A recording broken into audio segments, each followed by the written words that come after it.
Hi YouTube, Ben here from Sonic Safari. In this part 2 of a multi-part series, we're going to get into designing drum sounds here inside of Logic, and today we're going to be designing a snare drum. So let's get into it. Okay, so here we are in Logic, and I'm going to start off by loading up an ES2 instrument. So I'll come here to Instrument and ES2, Stereo.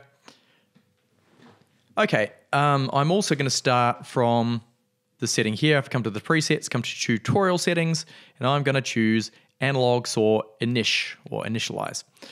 Okay, this is going to start off somewhat similar to our kick drum. So what I'm going to do is just hear oscillator 1. We're not hearing the other two oscillators for the moment, and we're not hearing any filtering. I'm going to set the waveform here to a sine wave, and the idea is that what I want to hear is the fundamental tone of the snare drum, the main body of the snare drum, not the actual rattle of the snare, but just the actual main body. So let's have a listen. Again, you might need to have some fairly large speakers to hear this properly, or some headphones. Now, the snare drum fundamental, I want to be quite a bit higher than my kick drum. So my kick drum's fundamental frequency was round about 100 hertz. I'm going to aim for the snare drum to be round about 200 or a bit above. So let's have a listen. I'm playing this note at about C2, or actually play D2 in this case. So I'm actually going to raise the fundamental frequency here of this oscillator.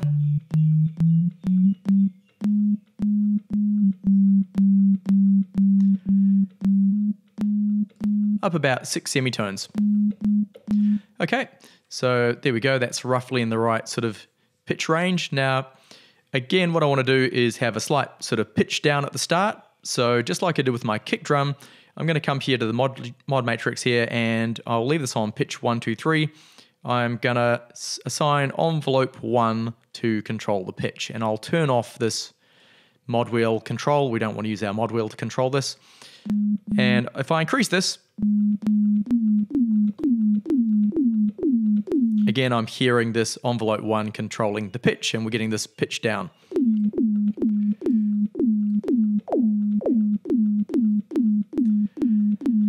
Now, I don't want too much in this case because otherwise we're going to get into synth tom territory, disco toms like this, which we might look at later on, but that's not really the sound we're going for. So just a little bit. And also pretty fast.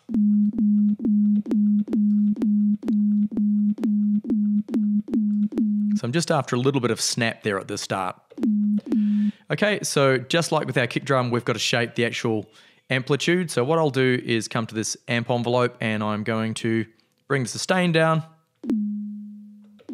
and the release down. And let's bring the decay down too.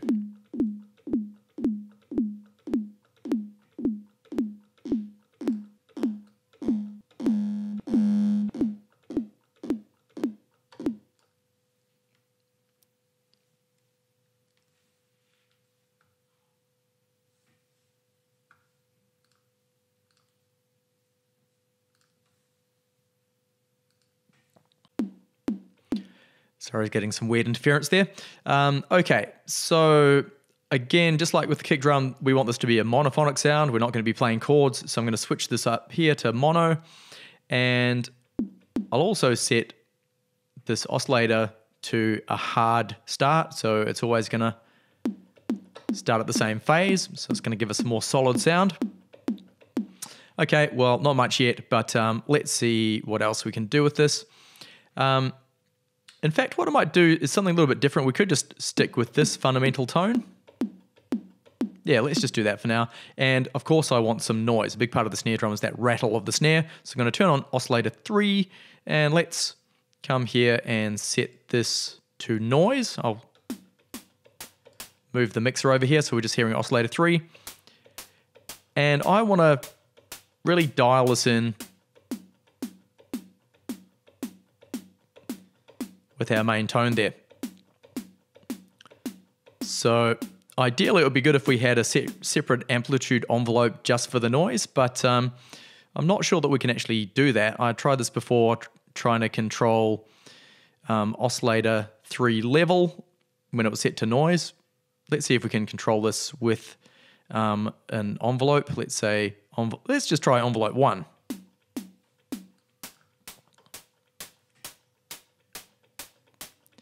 Yeah, it doesn't seem to have any effect. I'll try envelope 2.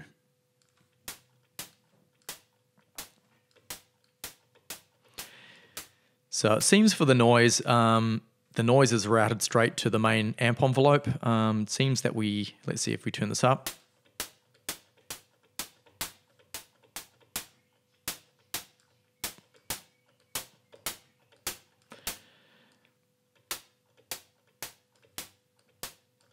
Not having that much effect. So I'm just gonna set that to off for now. And we'll just focus on shaping this with our main amplitude envelope.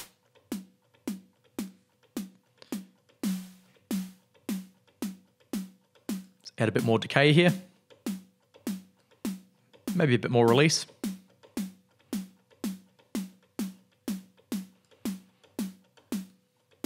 Okay, again, let's add a bit of distortion. I'm going to come here and crank up the distortion. Maybe bring the level down a bit.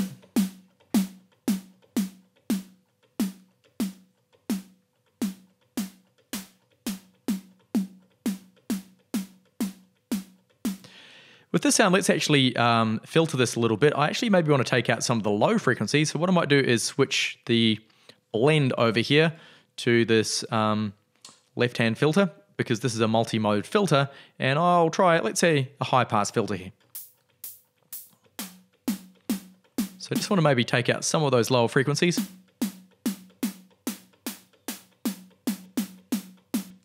There's also a drive in here too, which could be fun. Yeah, that's nice, a bit of drive.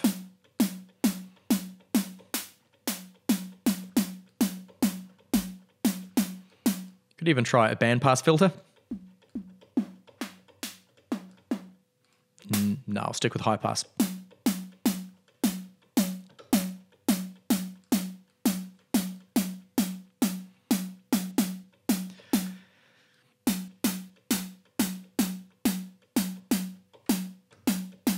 Okay, getting there. All right, let's see if we can add some other effects to make this sound a little bit more interesting. Let's try something a little bit crazy. I'm not sure how this is going to sound, but let's try it out. I'm going to come here under modulation effects. Let's try the ring shifter. This is actually an effect I don't use that often, to be honest, because it's a little bit out there, but let's just make this a wee bit bigger. Okay, this is giving me a crazy stereo sound by default. I'm going to set this to ring mod mode, and we will crank the frequency way up because it's giving me a sort of slow kind of an effect here at the moment.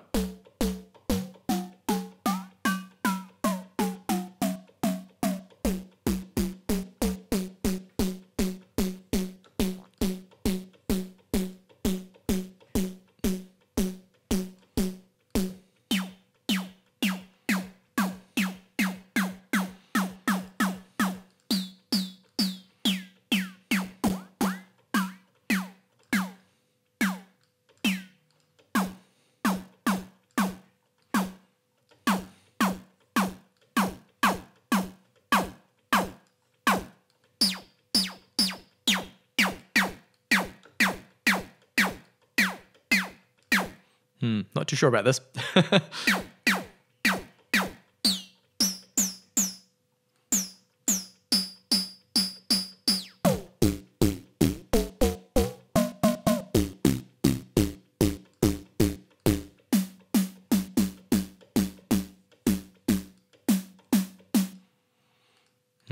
Might put that on the back burner. All right, let's try something a bit more straightforward. I'm gonna grab a dynamics compressor and turn off the auto gain. I'm going to turn on this soft distortion. It's my secret weapon. Always just makes things a bit warmer, a bit more fat. And again, I'll turn up the attack. I don't want to lose the transient too much from this, but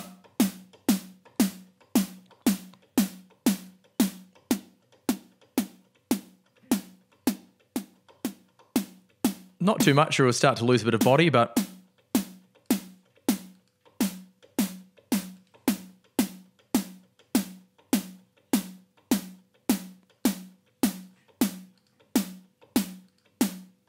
starting to make it a little bit tighter.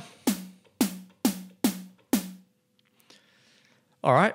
In fact, we could even, let's see if we can get more drive out of this. So I'm going to crank up the input here.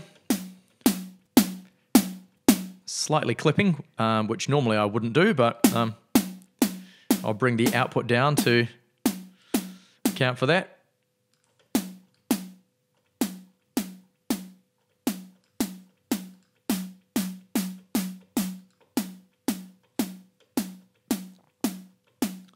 Maybe I'll bring that. Maybe I'll bring the mix.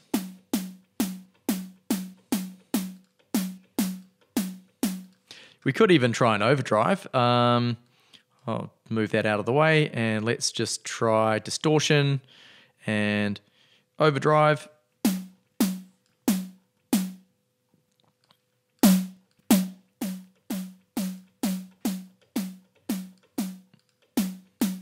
Not doing too much. Not quite the sound I'm going for. Okay, let's see if we try this phase distortion. This is a bit of a weird one. It's not your regular distortion. Let's see if we can get something interesting out of this. Maybe we'll just flick through some presets. Why not?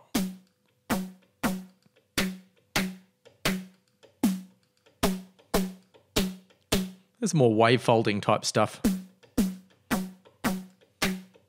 Okay, not too many presets here.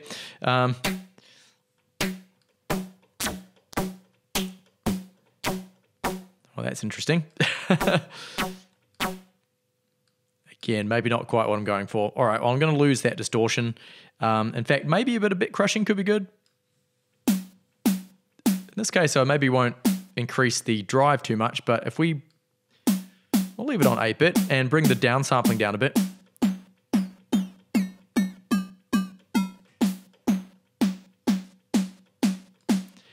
Just a little bit, and it gives it a kind of crusty kind of sound. Like an old drum machine. Like an Akai sampler or something. We could even just blend that in just as an extra flavor. Okay, what I might also do is add a reverb to this. So let's come here under reverb, and I'm going to choose Space Designer again. Again, I'm sticking with just the Logic plugin, so you know everyone can follow along. And again, I'm not after something too big, just a small space maybe, or maybe even a medium space for this one. I'm going to come to rooms, and actually here's one that I often go to. We've got percussion room. Let's try this out. Okay, obviously way too much wet. Possibly too big as well. So let's see. Maybe I'll come to smaller spaces, rooms, and snare chamber. Let's try that out. Sounds like it could be the go.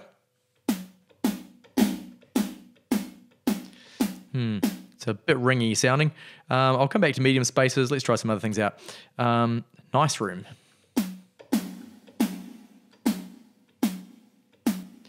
Kind of like the sound of that. Now, it's a bit too long though, so we could try playing with the length here.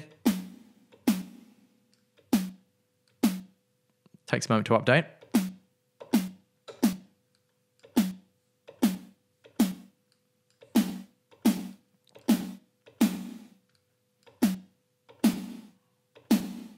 Something like that I kind of like. It's almost like a gated reverb. I mean, we could go full Phil Collins here if we wanted to and have a really 80s gated snare if I was to increase the length and then add a noise gate. This is what they used to do in the 80s here to add that sort of big snare drum sound. So you'd have a big reverb like this and then come in here with a noise gate and basically cut that reverb off.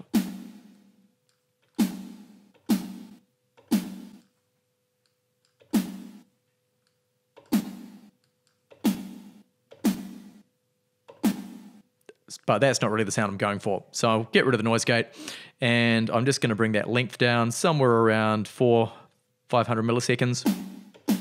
That sounded pretty good. I'll just bring the wet down a bit.